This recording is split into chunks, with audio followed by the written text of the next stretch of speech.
Welcome to the ATC24 101 YouTube channel. This channel is dedicated to new players who wish to join or are new and unfamiliar with aviation terminology, phraseology, and knowledge. In this channel, we will be going over topics to get comfortable in ATC24. Please do keep in mind that ATC24 is a simplified version of roleplay sims such as VATSIM, as the rules, terminologies, and procedures are scaled to be more simpler to understand and moderate. Welcome to part 2 of craft clearances. This is a video updating the first video that I have made due to there being updates in ATC24. So without further ado, let's get started. So what is a craft clearance? So a craft clearance, again, these are clearances which allow aircraft to fly in the Instrument Flight Rule system. IFR, like I just said, stands for Instrument Flight Rules. And craft is pretty much the acronym which pilots use to identify the 5 critical parts of an IFR clearance. This also helps pilots to help write down and have better formatting so that it's easier to read back to the controller, the ground controller or delivery controller. So we have C for clearance limits, R for routing, A for altitude, F for frequency, and T for transponder. We will be going over these each on the slides. So clearance limit. So what is clearance limit? Clearance limit is pretty much the limit of the IFR clearance, the Instrument Flight Rules clearance. So in this case, it's point A to point B, so your destination airport. And in real life, pretty much it's the point and beyond which a pilot cannot fly in instrument meteorological conditions. But since this is ATC24, we are not really experiencing that. We're just simulating that in roleplay. And these meteorological conditions usually means that we're flying into clouds, reduced visibility, etc. So nothing you're guys concerned, but that's just more realistic terminology. So routing. This looks like a bunch, but it's not too bad. So routing pretty much is pilot's discretion. You choose it. You just choose it. Whether this being blank, so you can expect it being GPS direct over here. You can expect radar vectors, SIDS for departures, and also you can include stars in your routing, but it won't be read back. And yeah, so pretty much going over down below in order. So GPS direct, you can expect you just be cleared direct to your airport. That's it. Like Rockford Center clears you direct Tokyo. Boom, done. Radar vectors. So radar vectors, usually you'll get vectors if it's busy. Radar vectors to a specific fix or waypoint which you have filed, or radar vectors to avoid mountainous terrain, whatever. SIDS and STARS. So SIDS stands for Standard Instrument Departures, and STARS stands for Standard Terminal Arrival Routes. SIDS and STARS are a different video, which is my previous video, which I might update because my voice was quiet, but we'll see. Please do check that out. That's probably my most viewed video right now. In routing and the craft clearance, you will usually expect to climb via SID or climb via SID except. And the difference between these two is climb via SID means you have to follow the altitude instructions, and climb via SID except means that you follow the SID, the route of the SID, but you actually have to follow the assigned altitude, which will be given in an example later on in the slideshow. No SID departures. So no SID departures usually is when you have, let's say, a couple of waypoints or fixes filed in your flight plan, but you don't have a SID. And I didn't mention this earlier, but SIDs you are not required to fly. This is solely based on the pilot's discretion. So in this case, if you're doing a no SID departure, you can expect heading turns. So whether this be a left turn heading 270 from Tokyo runway 31, or a right turn heading 360, something like that, whatever, or runway heading. So you will hear an example of that later on as well. And overall, your routing, this will be assessed by ATC to check if it's optimal, and if you have any questions or if there's anything confusing or wrong, they will want to make sure and verify that it is correct with you. And some of these routes can also comply with SOP, the standard operating procedures. I usually based off the SOPs of Aeronav charts. Thank you to Sweet Kid, and shout out to them. But it's not required to know in depth, but it makes it more fun. It also makes it a lot better on the controller's endpoint. So altitude is pretty easy. A lot else, and also a pretty easy misconception and mistake that people do. So we have final cruise altitudes. We want to make sure we follow on a westerly or easterly track depending on the direction of flight or the general route of our flight plan. So in this case, if we're going on a easterly heading from a 0 to 179er heading, we want to make sure we follow all thousands flat, so whether this be 030, 050, or 070.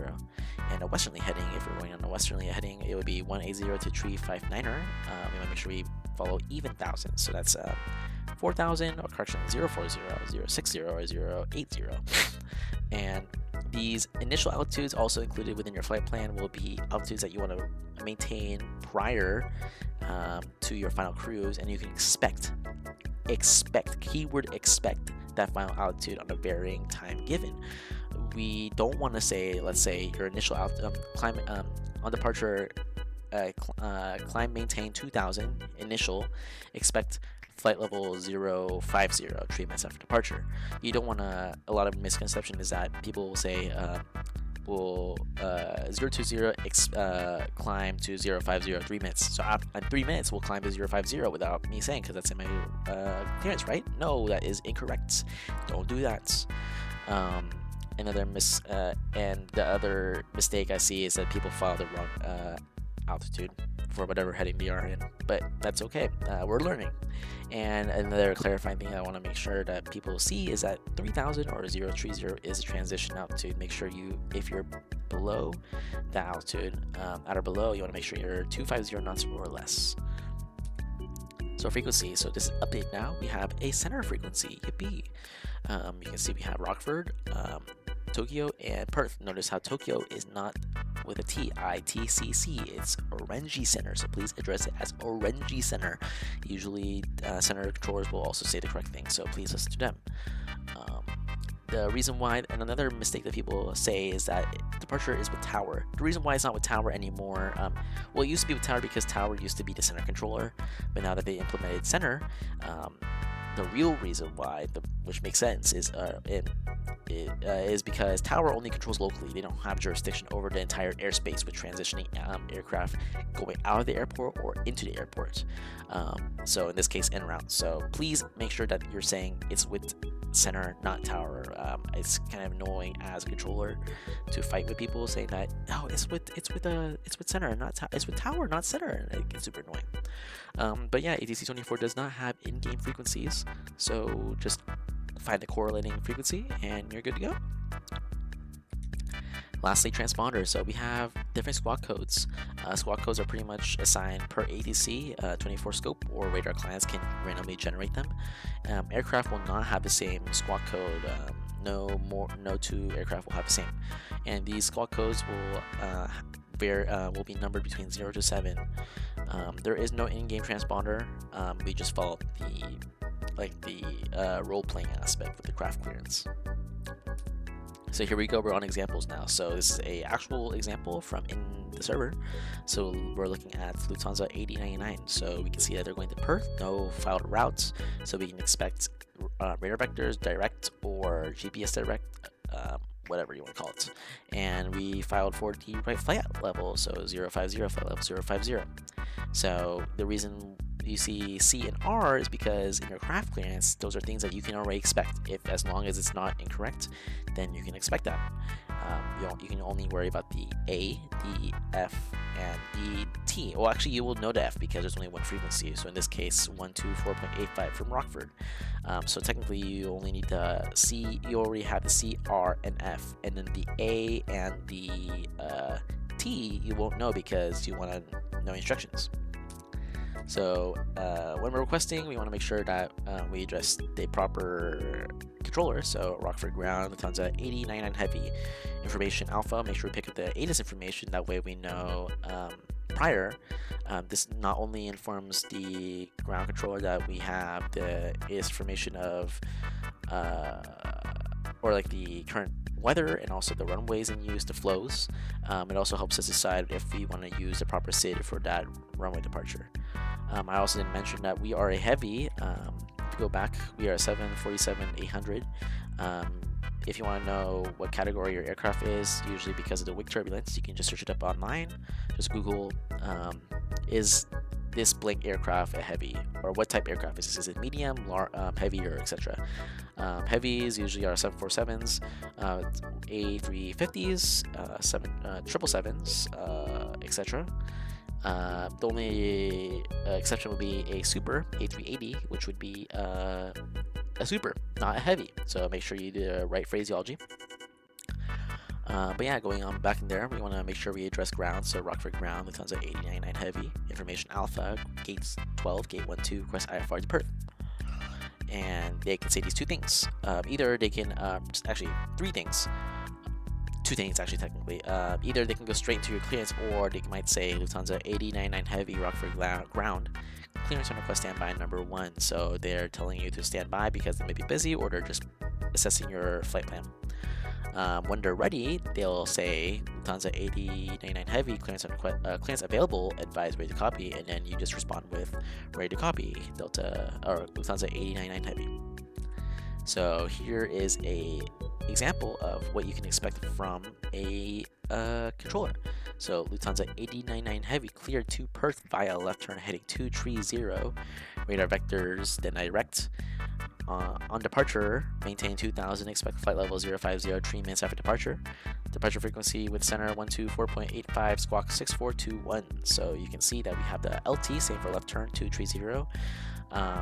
This, I'm assuming that ATC information, we're doing a 2.5 layout for Rockford, so that's a southwest flow. So we'll be heading 230 left turn, expect radar vectors, then direct to destination.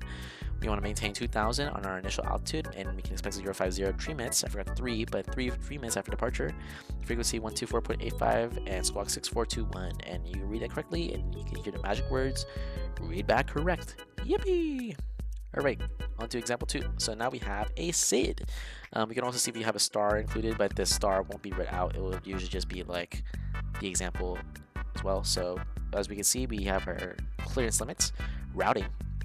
I would have included the knife 1 diner departure, but I didn't do that. Or knife 1 diner transition, knife 1 arrival diner transition. But I also forgot the frequency, so 124.85, but blah blah blah. Anyways, this is pretty much right because we are heading north technically, or even past north, like 020, maybe it's runway 31 for arrival, or runway 20 for arrival. We're staying more westerly, so it's completely fine. And most of if we're departing off of Rockford on runway 25, then the flow is southwest. So if anyone going to Tokyo is going to Rockford, then they have to stay east anyway, so it works out.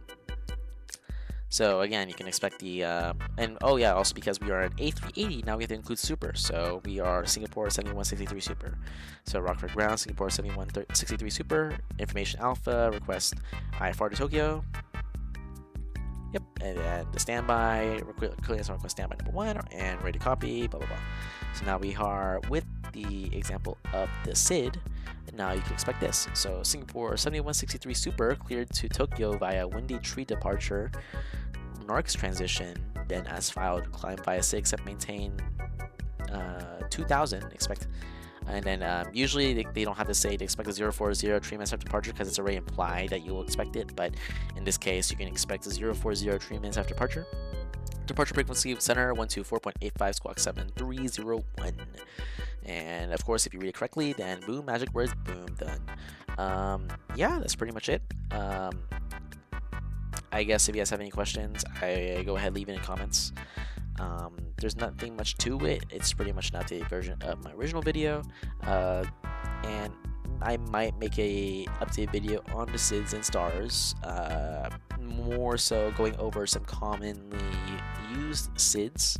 And we'll go on from there. So thank you for watching. Have a good time. And yeah.